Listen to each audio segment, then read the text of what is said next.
దేవునికి స్తోత్రం. ప్రియమైన సహోదర సహోదరులకు శుభాభివందనములు. హీరసుదేని వాగ్దానము కీర్తనలు 107 అధ్యాయం 22వ వచనం. వారి కృతజ్ఞతార్పణలు చెల్లించుదురుగాక, ఉత్సాహధ్వనితో ఆయన కార్యములను ప్రకటించుదురుగాక. చూడండి, ఈ లోకములో ఉన్నటువంటి ప్రతి ఒక్కరు కూడా అనుదినము ఉదయం లేచిన దగ్గర నుంచి పండుకునే వరకు, మళ్ళీ ఉదయం లేచే వరకు కూడా రాత్రికాల సమయాన్ని బట్టి, పగటి సమయాన్ని బట్టి దేవాది దేవుడు నడిపిస్తున్న, కాపాడుతున్న, సహాయం చేస్తున్న విధి విధానాలు బట్టి ఎంతో ఆయనకి ప్రతిరోజు కూడా కృతజ్ఞతార్పణలు అర్పించేవారిగా ఉండాలి. అయితే దేవుడు మీ యొక్క జీవితంలో చేసినటువంటి ప్రతి కార్యములను, సహాయములను, మేలులను బట్టి కూడా ఉత్సాహముతో ఎంతో ఇతరులకు వాటి గురించి ప్రకటించి దేవుని నామాన్ని ఘనపరుస్తూ ఉండాలి. అయితే దేవుని యొక్క పరిశుద్ధ లేఖనాల్లో కూడా దేవుడు తన వాక్యం ద్వారా ఎన్నో కార్యాలు చేశారు, చూపిస్తూ ఉన్నారు మనకి ఆ వాక్యం ద్వారా.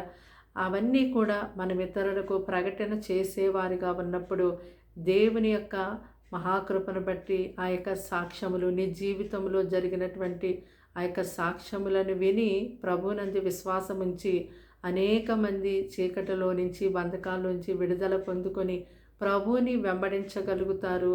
దేవుని కొరకు ఆయన యందు నిలిచి ఉండి ఆయన కొరకు జీవించగలుగుతారు. వారి జీవితాల్లో ఆశీర్వాదము, నెమ్మది, సమాధానం, నిత్య జీవమునకు కలిగిన వారసత్వాన్ని ఎంతో పొందుకోగలుగుతారు. కనుక మీరు ప్రతి విషయమందు ప్రతిరోజు కృతజ్ఞతార్పణలు ప్రభుకి అర్పించేవారుగా ఉండండి.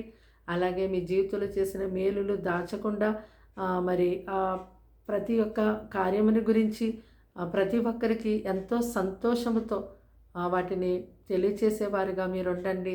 మీ యొక్క సాక్ష్యములు ఎందరిని దర్శించి ప్రభు యొద్దకు నడిపిస్తాయో మీకు తెలియదు. కనుక మీ జీవితంలో జరిగిన మేలులను దాచకుండా ఇక మీదటైనా ఆ కార్యాలను ప్రకటించేవారిగా మీరు ఉండండి. ప్రార్థన. దేవానికి వందనములు, స్తోత్రాలు, స్తుతులు చెల్లిస్తున్నాం తండ్రి. ఏ మాటలు వింటున్నా నీ ప్రజల్ని మీ రక్తంతో కడిగి ముట్టి స్వస్థపరచండి.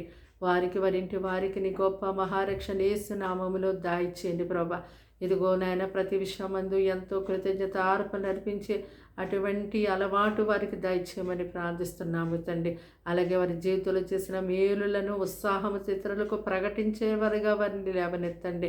వారి కుటుంబాలు ఎలాంటి సోదరుల సమస్యలు ఉంటున్నాయో ప్రభా, ఇప్పుడే జ్ఞాపకం చేసుకుని వాటి నుంచి నీ బిడ్డలకు విడిపించి నెమ్మది దయచేయండి. చిన్నవారు మొదలు పెద్దవారి వరకు అందరికీ ఆరోగ్యమును, నెమ్మదిని, బలాన్ని, శక్తి, స్వస్థతను దయచేయండి. ప్రతి చీకటి శక్తుల ప్రభావం ఒక్కొక్కరిలో నుంచి అపవిత్ర ఆత్మ చీకటి శక్తుల కార్యాలు దూరపరచండి, విడిపించండి. నీ బిడ్డలకు మీరే తోడుగా నీడగా ఉండి సహాయం చేతండి. ఈ దినమంతా మీరు కృప చూపించి నడిపించి సహాయం చేయమని, కీడు శోధన పనిచిన బిడ్డను తప్పించండి. వారిని తట్టు తిరిగి ఎంతో మొర్ర పెడుతూ ఉంటుండగా వారి ప్రార్థన మీరు ఆలకించి అంగీకరించి మీ నామానికి ఎంతో మహిమ, ఘనత, ప్రభావాలు తెచ్చుకోమని యేసుక్రీస్తు నామములో ఈ ప్రార్థన వినంతో సమర్పించి అడిగి వేడుకుంటున్నాం ప్రియ పరలోక తండ్రి. ఆమేన్.